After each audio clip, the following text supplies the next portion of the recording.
Bagaimana mengajarkan bahasa kepada anak-anak mulai masuk SD sampai dengan kelas 6 menggunakan pendekatan pembelajaran bahasa masa kini. Di sini kami menggunakan pendekatan saintifik dalam pembelajaran bahasa Indonesia di sekolah dasar. Pendekatan saintifik disebut juga sebagai pendekatan ilmiah. Proses pembelajaran dapat dipandangkan dalam suatu proses ilmiah. Karena itu, kurikulum 2013 mengamatkan esensi pendekatan saintifik dalam pembelajaran. Pendekatan ilmiah diyakini sebagai titian emas perkembangan dan berkembangan sikap, keterampilan, dan pengetahuan peserta didik. Selanjutnya, tujuan pembelajaran dalam metode saintifik didasarkan pada keunggulan pendekatan tersebut. Pertama, untuk meningkatkan kemampuan intelek, khususnya kemampuan berpikir tingkat tinggi siswa. Kedua, untuk membentuk kemampuan siswa dalam menyelesaikan suatu masalah secara sistematik. Yang ketiga, terciptanya kondisi pembelajaran di mana siswa merasa bahwa belajar itu merupakan suatu kebutuhan. Yang terakhir, diperolehnya hasil belajar yang tinggi untuk siswa. Selanjutnya, pendekatan komunikatif. Pendekatan komunikatif ialah pendekatan yang bertujuan untuk meningkatkan keterampilan siswa dalam berkomunikasi, menekankan pembinaan dan pengembangan kemampuan komunikatif siswa.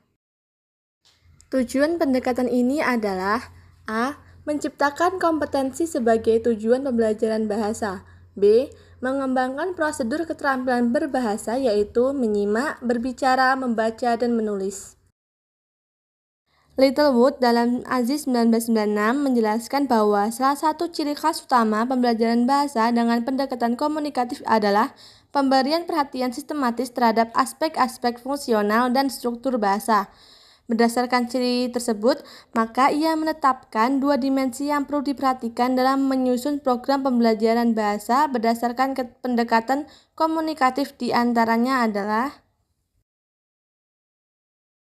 A. Dimensi yang berkaitan dengan perumusan tujuan keterampilan yang diperlukan pembelajaran bahasa yang tidak hanya terbatas pada pemakaian struktur bahasa, tetapi juga penguasaan keterampilan yang lain, yaitu keterampilan bagaimana menghubungkan struktur-struktur tersebut dan fungsi-fungsi komunikasi sesuai dengan situasi peristiwa bahasa. B. Dimensi yang berkaitan dengan jenis-jenis kegiatan belajar yang diperlukan untuk mencapai tujuan pertama. Asumsinya adalah belajar berkomunikasi, tetapi yang lebih penting ialah pembelajaran mampu menggunakan bahasa itu secara otomatis atau spontan.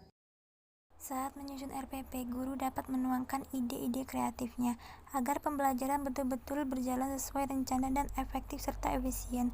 Siswa sebagai subjek materi harus benar-benar diberdayakan dalam pembelajaran. Guru harus bisa menentukan metode yang tepat dan cocok dengan materi yang akan diajarkan dan juga memperhatikan kondisi siswa. Pemilihan dan penerapan metode pembelajaran membutuhkan kepiawaian guru agar dapat mendukung tercapainya pembelajaran yang telah ditetapkan. Guru merupakan faktor yang penting dalam proses pemudahan belajar bahasa. Oleh karena itu, akhir-akhir ini guru disebut pemudah atau fasilitator.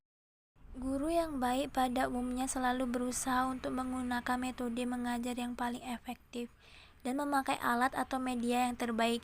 Sri Utari Subyakto Nabana 2003, Solehan Ahmad dan Budiansi 1998 menjelaskan bahwa metode adalah prosedur atau teknik yang digunakan untuk mencapai suatu tujuan yang telah ditetapkan yang meliputi bahan, urutan bahan, penyajian bahan, dan pengulangan bahan.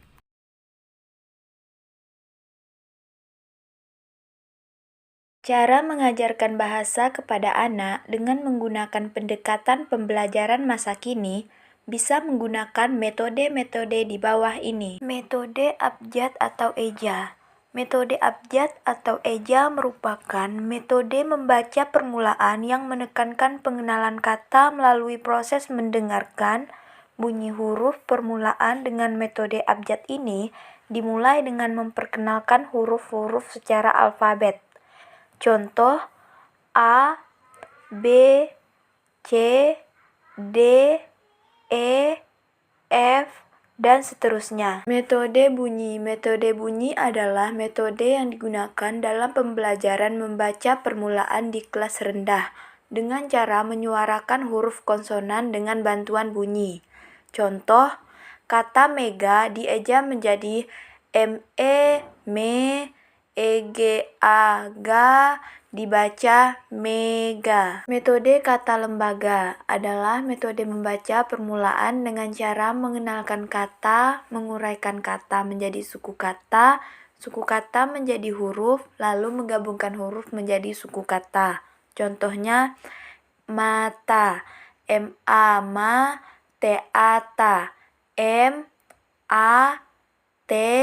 ta, mata. Metode kupas rangkai suku kata. Metode ini diawali dengan pengenalan suku kata seperti ba, bi, bu, be, bo.